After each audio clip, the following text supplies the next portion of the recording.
Beautician Sirisha మృతి కేసులో రాత్రంతా హైడ్రామా సాగింది. అర్ధరాత్రి 12:30 గంటల తర్వాత నిందితులు రాజీవ్ శ్రవణ్లను బంజారాహిల్స్ పిఎస్ నుంచి ఉస్మానియా ఆసుపత్రికి తీసుకెళ్లారు.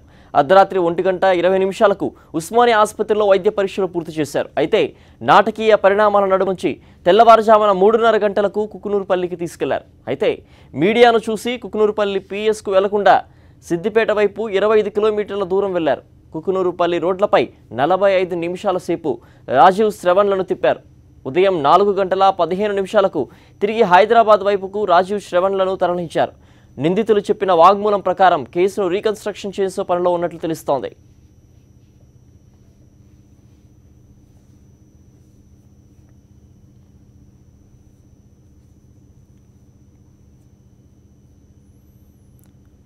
శిరీష మృతి కేసులో రాత్రి జరిగిన హైడ్రామా లేటెస్ట్ అప్డేట్స్ పై కుకునూరుపల్లి పిఎస్ నుంచి మా కరెస్పాండెంట్ ఇస్మాయిల్ లైవ్ లో అందిస్తారు.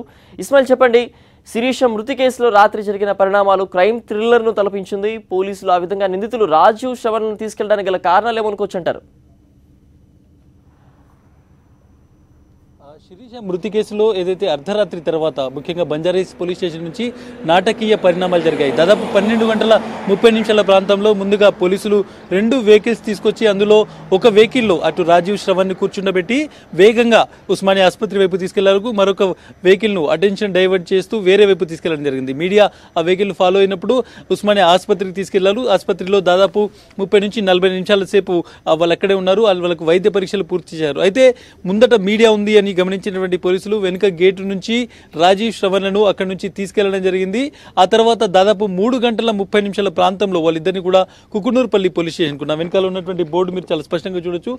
ఇక్కడికి కుకునూరుపల్లి పోలీస్ స్టేషన్ వద్దకు తీసుకొచ్చారు. కేవలం వెహికల్ ఇక్కడ మీడియా ఉంది అని చూసిన తర్వాత పోలీసులు వెహికల్ ఒకసారి స్లో చేశారు. ఆ తర్వాత వేగంగా సిద్దిపేట వైపు దాదాపు 20 నుంచి 25 కిలోమీటర్లు తీసుకెళ్లడం జరిగింది. ఆ తర్వాత అక్కడి నుంచి ఒక యూటర్న్ తీసుకున్నారు. యూటర్న్ తీసుకుని మళ్ళీ నేరుగా కుకునూరుపల్లి పోలీస్ స్టేషన్ను దాటుతూ హైదరాబాద్ తీసుకెళ్లారు. దాదాపు 5:40 ప్రాంతంలో రాజీవ్ శ్రవణ్లను తిరిగి బంజారాహిల్స్ పోలీస్ స్టేషన్ తీసుకెళ్లడం జరిగింది. గత 2 రోజులుగా వీళ్ళిద్దరిని పోలీసులు విచారిస్తున్నారు. ముఖ్యంగా వీళ్ళ దగ్గర వీళ్ళను కస్టడీలో తీసుకుని వీళ్ళు ఇచ్చినటువంటి వివరాలు సేకరిస్తున్నారు. ప్రధానంగా ఆ రోజు రాత్రి ఏం జరిగింది, అటు రాజీవ్ శ్రవణ్ అదేవిధంగా ఎవరైతే శిరీష చనిపోయిందో వీళ్ళు ముగ్గురు ఎన్డీవర్ వెహికల్లో ఇదే కుకునూరుపల్లి పోలీస్ స్టేషన్కి వచ్చారు. ఎంత వేగంతో వచ్చారు, వీళ్ళ మొబైల్కి సంబంధించినటువంటి సెల్ ఫోన్ టవర్ లొకేషన్స్ ఎక్కడ ఉన్నాయి, అదేవిధంగా రోడ్ అనలిస్ట్ ప్రకారం వీళ్ళు ఎక్కడెక్కడ ఆగారు అనేటువంటిది మొత్తం ఈ రోజు రాత్రి వాళ్ళు చూడడం జరిగింది. అయితే వీళ్ళు ఎవరైతే రాజీవ్ శ్రవణ్లను నేరుగా నేను ఒకసారి మీకు నా రైట్ సైడ్ చూపెట్టేటువంటి ప్రయత్నం చేస్తాను. ఎస్ఐ ప్రభాకర్ రెడ్డికి సంబంధించిన క్వార్టర్ ఏదైతే ఉందో అక్కడికి తీసుకొచ్చి వాళ్ళిద్దరిని విచారిస్తారు అనేటువంటి సమాచారం మీడియాకు అందింది. అయితే ఆ తర్వాత పోలీసులు మాత్రం వాళ్ళనిద్దరిని ఇక్కడ విచారించకుండానే కేవలం రోడ్డుపై దాదాపు 45 నిమిషాల పాటు అటు కుకునూరుపల్లి హైదరాబాద్ మధ్యలో సిద్దిపేట హైదరాబాద్ మధ్యలో 45 నిమిషాల పాటు రోడ్డుపై తిప్పడం జరిగింది. ఆ తర్వాత నేరుగా ఇక్కడికి తీసుకెళ్లడం జరిగింది. ఒక హైడ్రామా అయితే మొత్తం రాత్రంతా కొనసాగింది. ఇప్పటికే చాలా విషయాలు ముఖ్యంగా రాజీవ్ శ్రవణ్ చెప్పినటువంటి విషయాలను పోలీసులు రికార్డ్ చేశారు. ప్రధానంగా నిన్న మనం వెస్ట్ డీసీపీతో మాట్లాడినప్పుడు కూడా ఆయన చాలా స్పష్టంగా ఒక మాట చెప్పడం జరిగింది. శిరీష మృతికి కారణం ఏంటంటే ఇక్కడ ఉన్నటువంటి ఆ రోజు ఈ ఎస్ఐ ప్రభాకర్ రెడ్డి క్వార్టర్లో జరిగినటువంటి కుకునూరుపల్లి పోలీస్ స్టేషన్ పరిధిలో జరిగినటువంటి సంఘటనల వల్లే శిరీష ఆత్మహత్య చేసుకుందనేటువంటి మాట చెప్తున్నారు. కాబట్టి శిరీష ఆత్మహత్యకు కీలకమైనటువంటి కారణాలు ఇక్కడే ఉన్నాయి.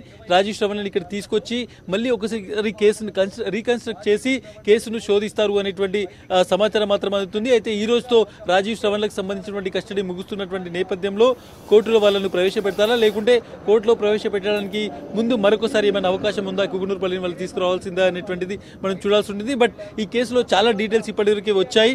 కాబట్టి మరొకసారి కస్టడీకి అడిగేటువంటి అవకాశాలు కూడా కనిపిస్తున్నాయి. కాబట్టి ఒకసారి కస్టడీకి వాళ్ళని తీసుకుంటే మాత్రం ఖచ్చితంగా అప్పుడు వాళ్ళని ఇక్కడ తీసుకొచ్చి కేసును రీకన్స్ట్రక్ట్ చేస్తారు అనేటువంటి మాట వినిపిస్తుంది. బట్ అర్ధరాత్రి వరకు జరిగినటువంటి పరిణామాలు చూస్తే ఇంకా చాలా విషయాలను పోలీసులు ఇన్వెస్టిగేట్ చేస్తున్నారు, చాలా సాక్ష్యాధారాలను సేకరిస్తున్నారు అనేటువంటిది స్పష్టమవుతుంది.